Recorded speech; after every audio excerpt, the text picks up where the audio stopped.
دیگران فقط به یک شیوه با ما رفتار میکنند، به شیوهی که ما اجازه میدیم با ما رفتار کنند.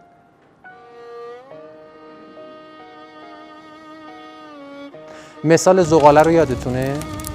زغاله وقتی گداخته میشد دیگه کسی بهش دست کسی بهش نمیزنه. در سطح انرژیک ما داد و ستد میکنیم با هم در معاشرت با یکدیگر.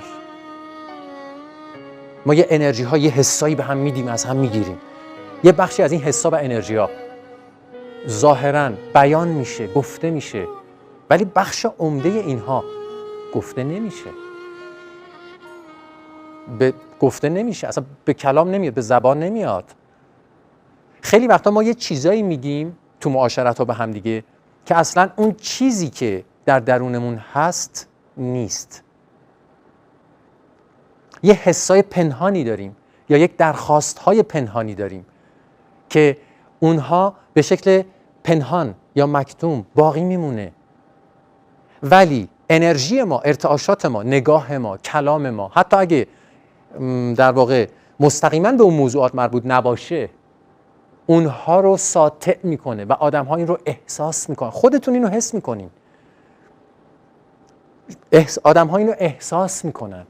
وقتی یه نفر ظاهراً یه رفتاری میکنه که رفتاره یه مانوره که پشت این رفتار یک حسی یا یک خواسته ای هست که به شکل عیان بیان نشده، شما میفهمین، شما احساس میکنین شما.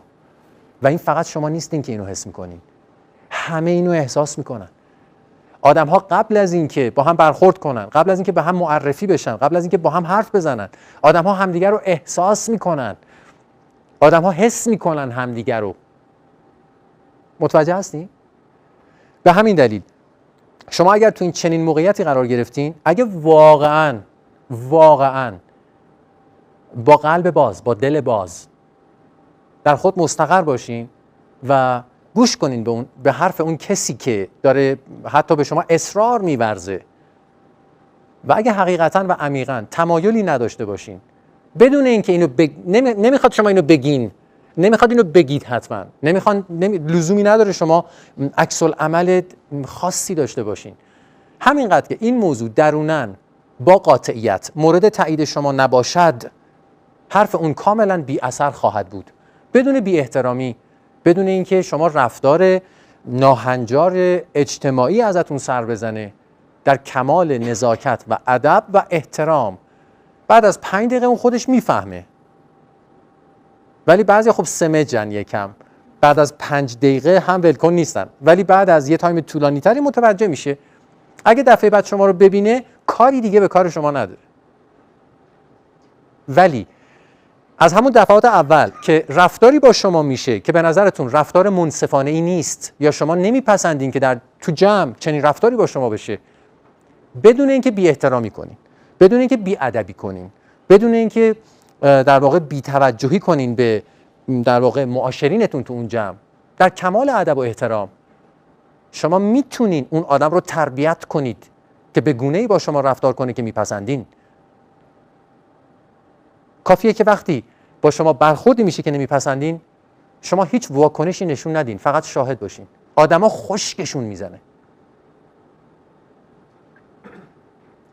کافیه شما هیچ واکنشی نداشته باشید، چون طرف هر رفتاری میکنه یه عکس العملی میخواد بگیره و شما هستید فقط. اصلا این برای آدم‌ها عادی نیست، ولی این کار هر کسی نیست. باید در خود مستقر باشین، چون این چیزی نیست که اداشو در بیاریم. ظاهراً ادای این رو در بیارم که رفتار تو هیچ تأثیر رو من نذاشت و من هیچ حسی بهم دست نداد. واقعاً باید شما هیچ حسی دروناً بهتون دست نداده باشه. این باید واقعی باشه. این از شما تابش پیدا میکنه. آدم‌ها اینو میفهمن. دفعه اول نشد، دفعه دوم اگر دوباره با شما گپی بزنه یا بخواد خودش رو در واقع یه جوری